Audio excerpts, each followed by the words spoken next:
Hello, welcome to another Gundam Battle Operation 2 video. That is the new suit, the Silver Bullet, and I got two matches here for you. The first match is going to be a raiding match in Arctic Base. I believe it's my second match ever playing the suit, and I'm teaming up with Taru, and the second match is a custom match for fun with some friends, I believe. Taru was there as well, along with Honey and Nexus, and we'll see how we do. And yeah, if you guys don't know, the Silver Bullet is a modified Dovenwolf, which in of itself is basically just data from the Mark V. So we basically went full circle here. We had Federation, Xeon Federation, and funnily enough, the class isn't full circle, which is kind of weird to think about because let's see, the Mark V is a raid, the Dovenwolf's a general, but this suit's actually just another general. It's a 650 general, in fact. A lot of people were speculating support. A lot of people might have said, oh hey, it might be a raid.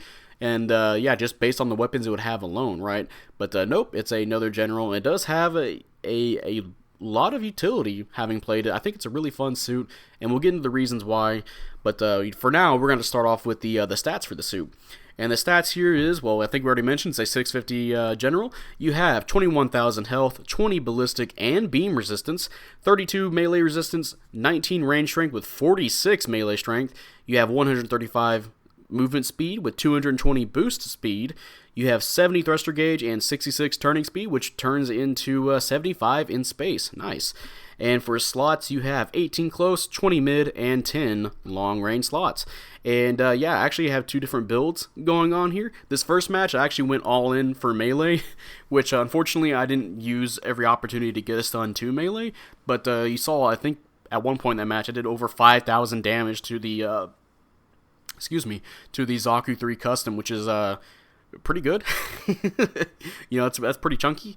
And the next match is actually, I balanced it out a little bit more, where I actually have more beam resistance and melee resistance, a little bit of range strength, and a little bit of melee strength as well, because I do prefer having more resistances, at especially at 650, and having 20 just feels a little bit too low with how big this suit is, because it's basically just Dovenwolf sized, and unfortunately you don't have shock dampeners as well. So for me, I built a little bit more tanky, and then the other build for matches like Arctic Base or maps like Arctic Base, I went for all melee. I believe if you're going for all, like if you just do the generic melee build, like if you press R3 on your little part selection screen, you can get to 70 melee strength. So yeah, that's pretty good.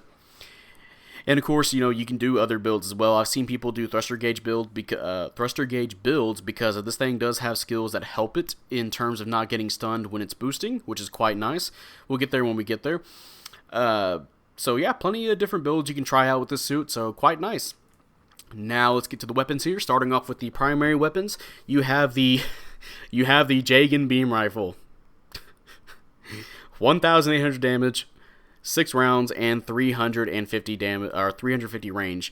And yeah, it's the Jagan beam rifle. If you guys don't know, the Jagan is a 500 suit, so you're using a 500 weapon at 650. So this, you also have low range strength. You know, you have 19. So obviously, I think this thing is supposed to be used more as a utility weapon. You use it for a stun, and then you follow up with melee, or you combine it with other stuns to get a stun lock. So yeah, I mean, that's fine for that purpose alone. You know, you're not looking for, you're definitely not trying to go for damage with this one. Next weapon here is the Silver Bullet Beam Saber, which is 2,900 damage, and yeah, this thing does do a lot of damage. It shares the same moveset with the Dovenwolf, and what makes this really useful is that since your suit is a hovering suit, you can use that to extend your hitbox, which can be pretty helpful at catching people off guard, you know, or maybe even around corners. Pretty nice to have, you know, the hovering with the melee here. Especially since, you know, you do have skills that can help you with that as well, which we'll get into. So already, you know, pretty decent set of weapons here. Oh, you know, the Jagan beam rifle is definitely more for utility, but the beam saber does do a lot of damage if you build for it. But yeah, now we're on to the secondary weapons, and starting off, you actually don't have a weapon here. You have the side smoke grenade, which is 0 damage, 2 rounds, and 5 range. And yeah, it's a smoke grenade. If you guys don't know, that will give you stealth for a few seconds.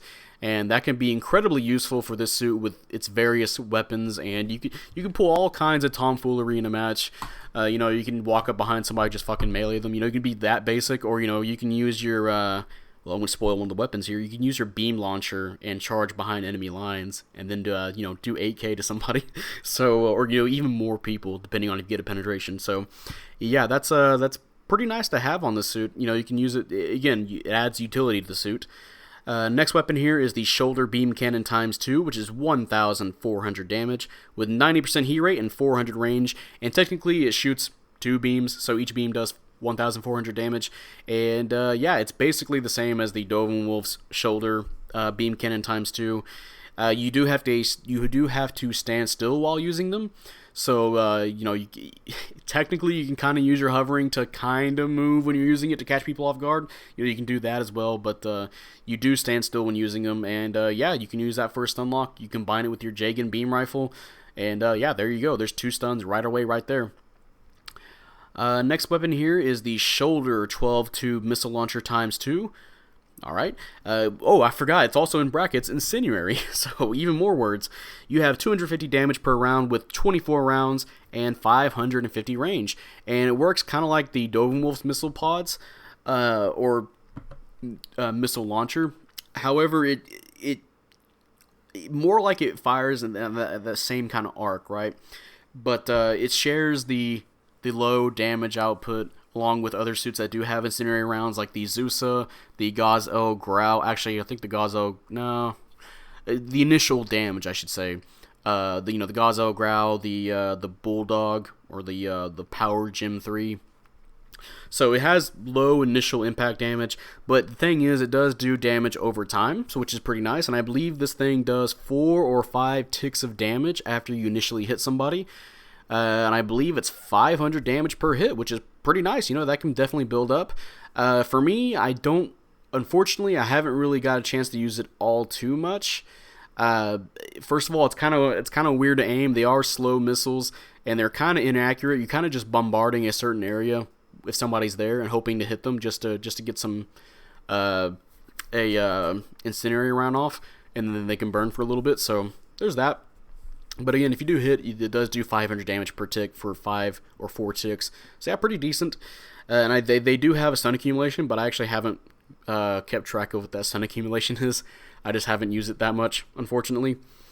But the next weapon you have here, though, is the Wire Hand Saber, which is 2,900 damage, 1 round, and 250 damage, or no, 250 range. That's the second time I made that mistake. 250 range, and it does sound like it would be really awesome. It sounds almost similar to the Butterfly Edge that the Vargul and the Moon Gundam have, doesn't it? Because you're using a melee weapon to lock onto somebody, and they go over there and hit them.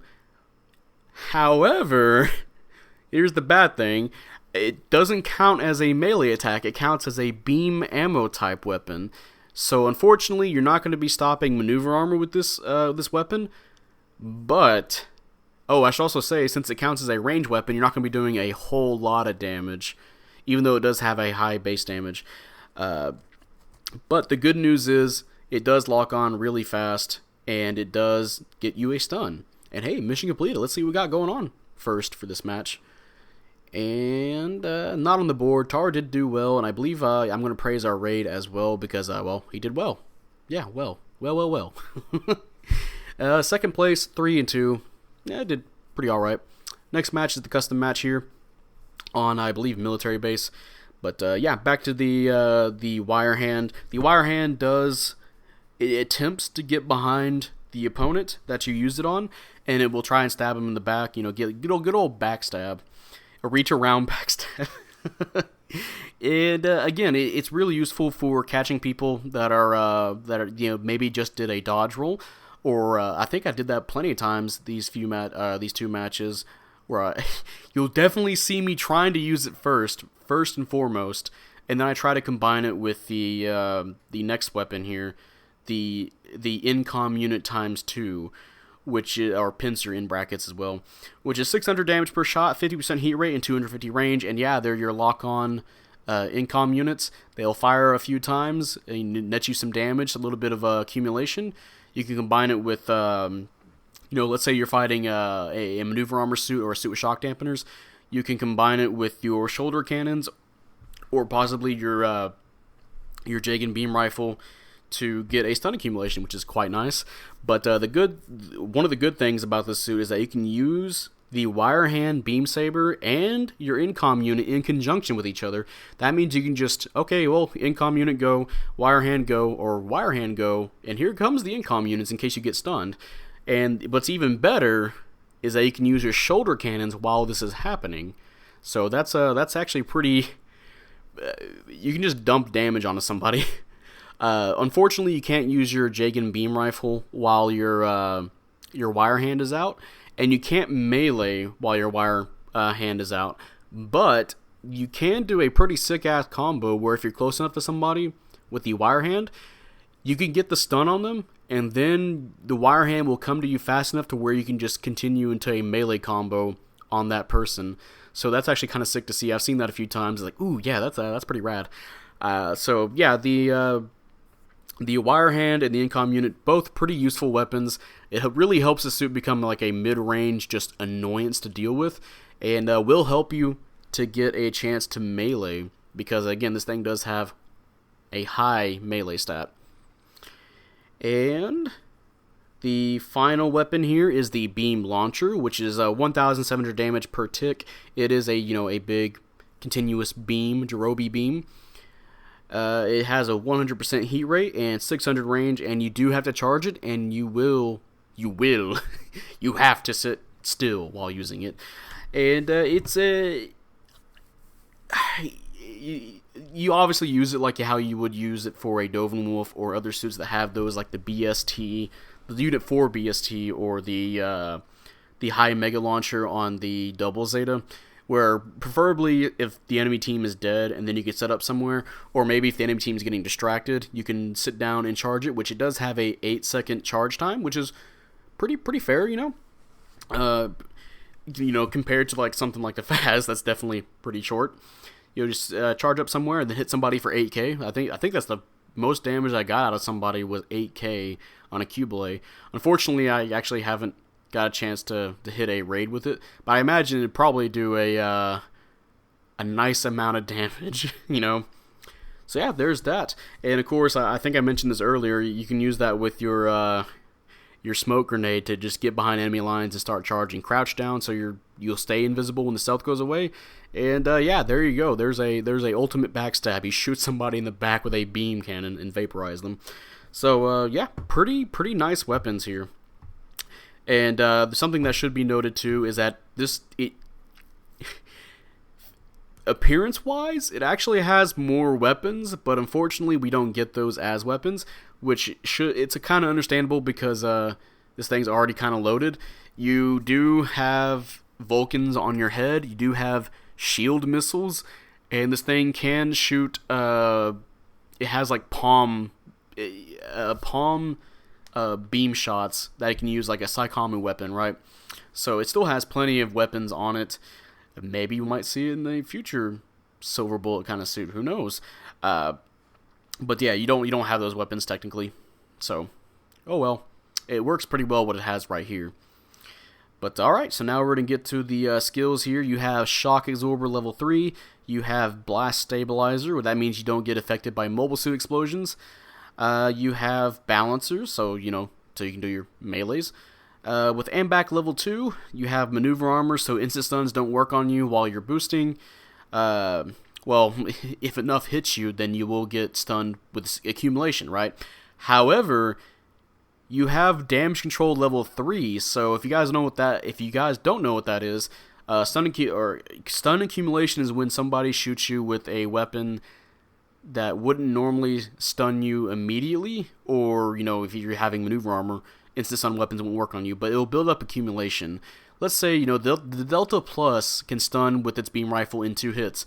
So if you're boosting towards, or you're just fighting one by itself, yeah, it's going to take more than 2 hits to stun you, which is pretty nice. It'll take 3 or maybe 4, maybe even more, So that's definitely pretty useful. By itself, it's not going to stop instant stuns, but combined with the maneuver armor, yeah, you'll be tanking a lot. You'll be using it to flee from battles that you don't want to, you don't want to be a part of, or you can push towards somebody.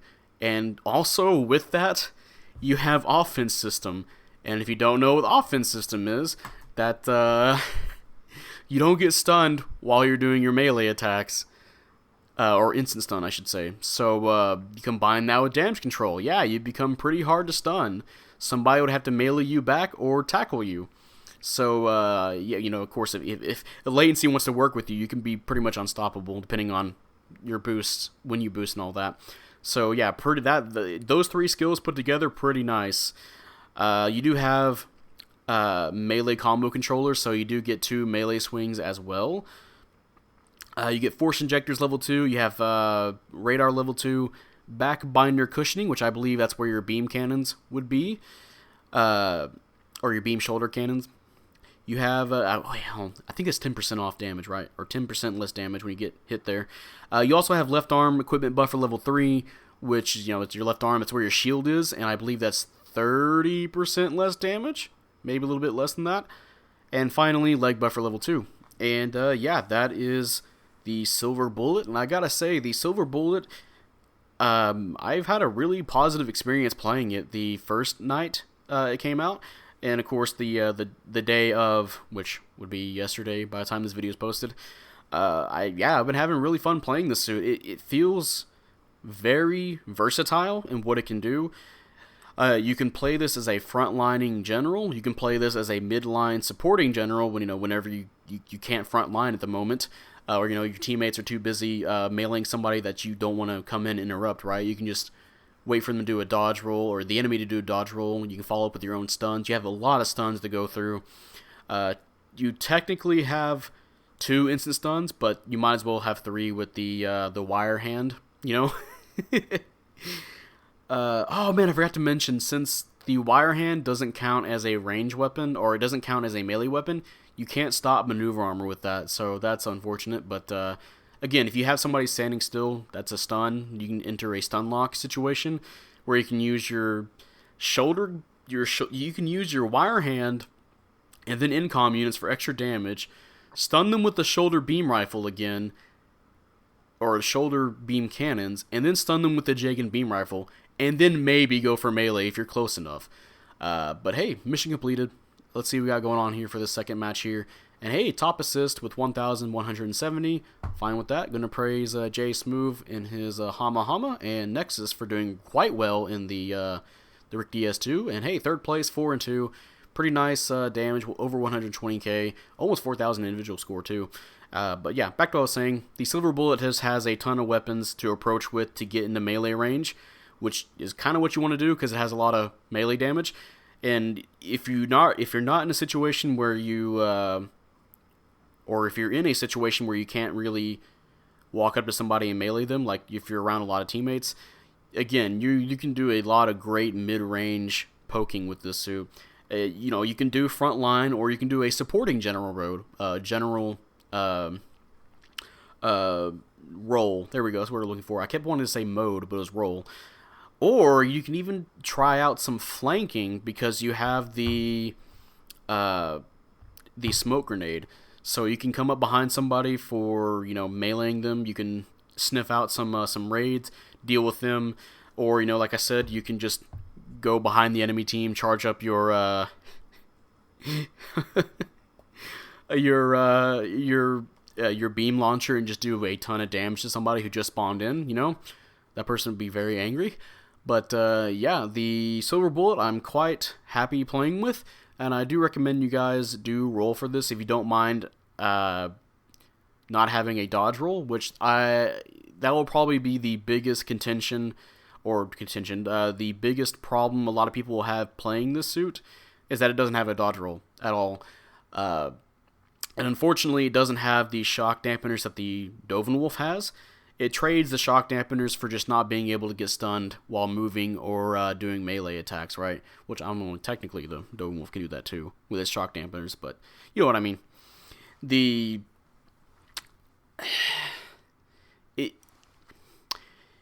I think it's a really good suit, but I think because of it not having a dodge roll, that will hinder how many we will see. there are some really good suits that don't have a dodge roll. You know, like the DJ SCR, the Jesta. The Jesta is the biggest one I can think of in recent memory, where people legit thought it was bad because it didn't have a dodge roll. The Jesta is a really good suit. It's quite good actually. This suit, it has a lot of useful utilities. It has a lot of useful. It's very versatile. I'll say that. Unfortunately, it doesn't have a dodge roll, so a lot of people will probably just drop it based on that. But this thing does have the tools to succeed. It definitely, like I said, you can play multiple roles at a time with this. You can jump into front line, you can jump back into supporting general, and if you have to flank, well, you can go flank. So yeah, the Silver Bullet, I am quite, again, like I said, I'm quite happy with it. I've been having a lot of fun playing the suit, and I kind of want to play it some more. Kind of like with the some suits like the Bondoc. You know, recently they've been having a lot of really fun high cost suits to play. You know, this is just another one. So yeah, that's going to be the end of this video. If you guys enjoyed this video, leave a like, subscribe if you want. I'd really appreciate it. And you know, type up in the comment section how you feel about the Silver Bullet. Do you like it? Do you hate it? I'm gonna make this stupid joke. Do you think it's the Silver Bullet for the Rebawu? Whoa, that was awful. Yeah, the Rebawu was like a fucking werewolf or something. But yeah, again, I think it's a pretty good suit. I think I think it'll do fine in the coming weeks. It'll just take some people to get used to it, because you know it doesn't have a dodge roll. And some of its weapons, some people a little bit confused on how the suit's supposed to work, because it has a lot of range weapons, but it has, you know, the better melee stats. But yeah, just know when to approach with your melee, know when to annoy the enemy team with your stuns, and you'll do quite fine with this suit. Again, I think it's pretty good. But yeah, that'll be. Wait, hold on. Not Rebawu good though. Although this thing can annoy Rebawu. I had moments like that where I actually stun lock a Rebawu and just came up and meleeed him. So that was pretty fun. But yeah, with that now, I'll see you guys later. Bye. System. Hey, Taro, you look down over here where I'm repairing. Just look at this fucking beam saber. What? So stupid the way it holds its beam saber up. You see it? Hey, you up there pointing at you the saber.